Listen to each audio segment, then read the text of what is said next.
ଦଳକୁ ଧରିବାରେ ବିରିଡି ପୋଲିସ ସଫଳ। ଜଗତସିଂହପୁର ଜିଲ୍ଲା ବିରିଡି ଥାନା ଅନ୍ତର୍ଗତ ଦାଣ୍ଡିଲ ଅଞ୍ଚଳରେ କିଛି ଡକାୟତି ଦଳ ସଂଘବଦ୍ଧ ହୋଇ ଡକାୟତି ଉଦ୍ୟମ କରି ଫେରାର ଥିଲେ।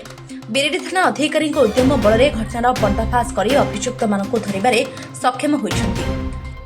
ସୂଚନା ମୁତାବକ ଗତ 2 ତାରିଖ ଦିନ ବିରିଡି ଥାନା ଦାଣ୍ଡିଲ ଗ୍ରାମର ସୁକାନ୍ତ ଚନ୍ଦ୍ର ମହାରଣା ତାଙ୍କ ଘରେ ରହୁଥିବା ଭଡ଼ାଟିଆଙ୍କଠାରୁ 5 ଜଣ ଯୁବକ ମାନାସ୍ତ୍ର ଧରି ତାଙ୍କୁ ଭୟଭୀତ କରାଇ ପାଖାପାଖି 2 ଲକ୍ଷ ଟଙ୍କା ସହିତ ସୁନାଗହଣା ଲୁଟ୍ କରି ସେଠାରୁ ଚମ୍ପଟ ମାରିଥିଲେ, ଯାହାକୁ ନେଇ ଘର ମାଲିକ ସୁକାନ୍ତ ଏକ ଲିଖିତ ଅଭିଯୋଗ ବିରିଡି ପୋଲିସ ଷ୍ଟେସନରେ କରିଥିଲେ।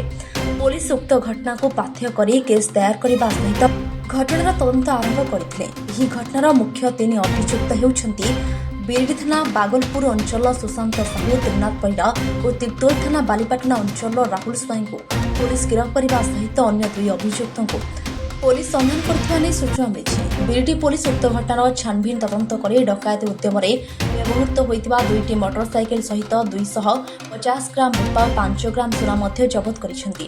ଏଭଳି ଏକ ଘଟଣାର ତଦନ୍ତ କରି ଖୁବ୍ କମ୍ ସମୟରେ ଆସାମୀମାନଙ୍କୁ ଧରିବାରେ ବିରିଡି ପୋଲିସ ଯେଉଁ ଉଦ୍ୟମ କରିଛନ୍ତି, ସେ ନେଇ ତିର୍ତ୍ତୋଲ ଉପଖଣ୍ଡ ଆରକ୍ଷୀ ନିରୀକ୍ଷକ ଚିନ୍ମୟ ବିଶ୍ୱାଳ ଏକ ସାମ୍ବାଦିକ ସମ୍ମିଳନୀ ଡକାଇ ଘଟଣାର ପର୍ଦ୍ଦାଫାଶ କରିଥିଲେ। ବ୍ୟୁରୋ ଚିଫ୍ ଜ୍ୟୋତିରଞ୍ଜନ ପଟ୍ଟନାୟକଙ୍କ ରିପୋର୍ଟ, AM ମିଡିଆ। ଏମାନଙ୍କୁ କାଲି ରାତିରେ ଏମାନଙ୍କୁ ଆପ୍ରେଣ୍ଡ କରାଯାଇଛି। ଜଗତସିଂହପୁର ଏରିଆରୁ ସେମାନଙ୍କୁ ଧରାହେଇଛି, 3 ଜଣଙ୍କୁ ଧରାହେଇଛି। ଆଉ ସେମାନଙ୍କ ଭିତରୁ ଏମାନେ 3 ଜଣ ଅଛନ୍ତି, ଆଉ 2 ଜଣ ଯେଉଁମାନେ ଅଛନ୍ତି ସେମାନେ ମାହାଙ୍ଗା ଥାନାରେ ସେମାନଙ୍କୁ ଆରେଷ୍ଟ ହେଇଛି, ତାଙ୍କର ଇନଭଲଭମେଣ୍ଟ ଅଛି, ସେମାନଙ୍କୁ ଆମେ ରିମାଣ୍ଡ ଦେବୁ। ଆଉ 2 ଜଣ ଆକ୍ୟୁଜ୍ ବି ଏଥିରେ ଆମେ ଆସର୍ଟନ ହେଇଛି, ତାଙ୍କର ଆଇଡେଣ୍ଟିଟି ଏଷ୍ଟାବ୍ଲିଶ ହେଇଛି, ଆଉ ତାଙ୍କୁ ବି ସୋର୍ସ ଏନଗେଜ୍ କରାହେଇଛି, ବହୁତ ଶୀଘ୍ର ଧରାହେବ। ଏଥିରେ ରୂପା 250 ଗ୍ରାମ, ଆଉ ଆମର ସୁନାର ଯେଉଁ ଅଛି ସୁନାର ଲକେଟ୍, ଆଉ କାନଫୁଲ 2ଟି, ଆଉ ମୁଦି 1 ସିଜର କରାଯାଇଛି, 3ଟା ମୋବାଇଲ, ଆଉ ସେମାନେ ବ୍ୟବହୃତ କରିଥିବା ମୋଟରସାଇକେଲ 2ଟା ସିଜର କରାଯାଇଛି। ଏମାନେ ଇଣ୍ଟର ଡିଷ୍ଟ୍ରିକ୍ଟ ଗ୍ୟାଙ୍ଗର ଅଛନ୍ତି। ଏମାନେ ପ୍ରାୟ ବାଲେଶ୍ୱର ଏବଂ କେନ୍ଦ୍ରାପଡ଼ା, କଟକ ସଦର, ଜଗତସିଂହପୁର ଏସବୁ ଜାଗାରେ ସେମାନେ ଅପରେଟ୍ କରିଛନ୍ତି। ଏଇଟା ଆମର ଦାଣ୍ଡିଲରୁ ଆମର ଯେଉଁ କରିଛନ୍ତି ସୁକାନ୍ତ ମହାରଣା ବୋଲି ତାଙ୍କର ଗତ 2/5/2025 ଦିନ ରାତି ପ୍ରାୟ 1:30 ଖଣ୍ଡେ ବେଳକୁ ଏମାନେ 5 ଜଣ ଖଣ୍ଡେ ଘର ଭିତରେ ପଶିକିନି ତାଙ୍କର ମାରଣାସ୍ତ୍ର ଦେଖେଇକିନି ସୁନା ଗହଣା ଏବଂ ଟଙ୍କା ଲୁଟ୍ କରିଛନ୍ତି ଏବଂ ତାଙ୍କ ଘର ତଳେ ଜଣେ ଭଡ଼ାରେ ରହୁଥିବା ଚନ୍ଦ୍ରକାନ୍ତ ସାହୁ, ତାଙ୍କ ଘରୁ ମଧ୍ୟ ସେଇଭଳି ଟଙ୍କା ଏବଂ ସୁନା ଲୁଟ୍ କରିଥିଲେ।